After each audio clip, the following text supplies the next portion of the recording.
السلام علیکم ورحمۃ اللہ وبرکاتہ. کیسے ہیں آپ سب بیٹا؟ 5 کلاس. امید کرتی ہوں آپ سب خیریت سے ہوں گے. آج 28 ستمبر 2020 بروز سوموار ہے. ہم نے پہلے جو کام کیا تھا مترادف الفاظ کیے تھے ہم نے جمعرات کو، ٹھیک ہے.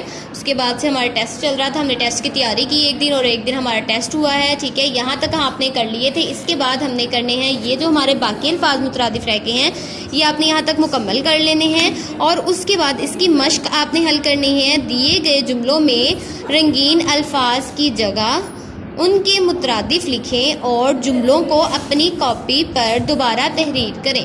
آپ نے کیا کرنا ہے، یہ جملوں کو اچھے طریقے سے پڑھنا ہے، ٹھیک ہے. تو جملوں کو آپ نے اچھے سے پڑھ کے تو آپ نے رف پہ یہ کام کرنا ہے. یہ جملے اچھے طریقے سے پڑھ لیے. اس کے بعد آپ نے جو رنگین لفظ درمیان میں لکھا ہوا ہے، آپ نے اس کا مترادف کر کے یہاں پہ آپ نے اس طرح جملہ لکھا. یہاں پہ جو دوسرا بلاک بنائیں گے آپ، یہاں پہ آپ نے اس کا جملہ مترادف لکھنا ہے، ٹھیک ہے. مثلا حسان ایک چلبلا لڑکا ہے، تو یہاں پہ آپ نے حسان ایک چلبلے کا مترادف لکھنا ہے، آپ نے لڑکا ہے، ٹھیک ہے. اسی طرح چوہدری کو اپنی طاقت پر بڑا گھمنڈ ہے. چوہدری کو اپنی طاقت پر بڑا غرور ہے، ٹھیک ہے. گھمنڈ ہے، غرور ہے، ٹھیک ہے. تو یہ اس طرح کر کے آپ نے یہاں پہ اس کا دوسرے بلاک میں مترادف بنا کے لکھنا ہے. اسی طرح یہ آپ نے سارے جملوں کی رف پر پریکٹس کرنی ہے. ان کے مترادف لکھ کے جملہ پورا لکھیں گے، مترادف ساتھ میں لکھیں گے، ٹھیک ہے. اس کے ساتھ یہاں پہ قائد اعظم محمد علی جناح رحمۃ اللہ علیہ نے فرمایا، یہاں پہ ان کا ایک قول بھی ہے، ہم یہ بھی پڑھتے ہیں.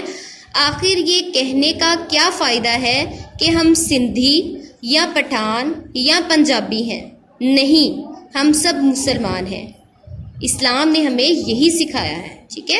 اسلام نے ہمیں یہی سکھایا ہے. کوئی پنجابی پٹھان اور بلوچی سندھی نہیں، بلکہ سب مسلمان ہیں، اللہ کے بندے ہیں، ٹھیک ہے. تو یہ آپ نے رف پہ پریکٹس کرنی ہے، اس کو یاد کرنا ہے، اس کی رف پہ پریکٹس کرنی ہے. کوئی بھی پریشانی ہو، کوئی چیز سمجھ میں نہ آئے تو وہ پوچھ لیجیے گا. یہی آپ کا آج کا کام ہے. السلام علیکم ورحمۃ اللہ وبرکاتہ.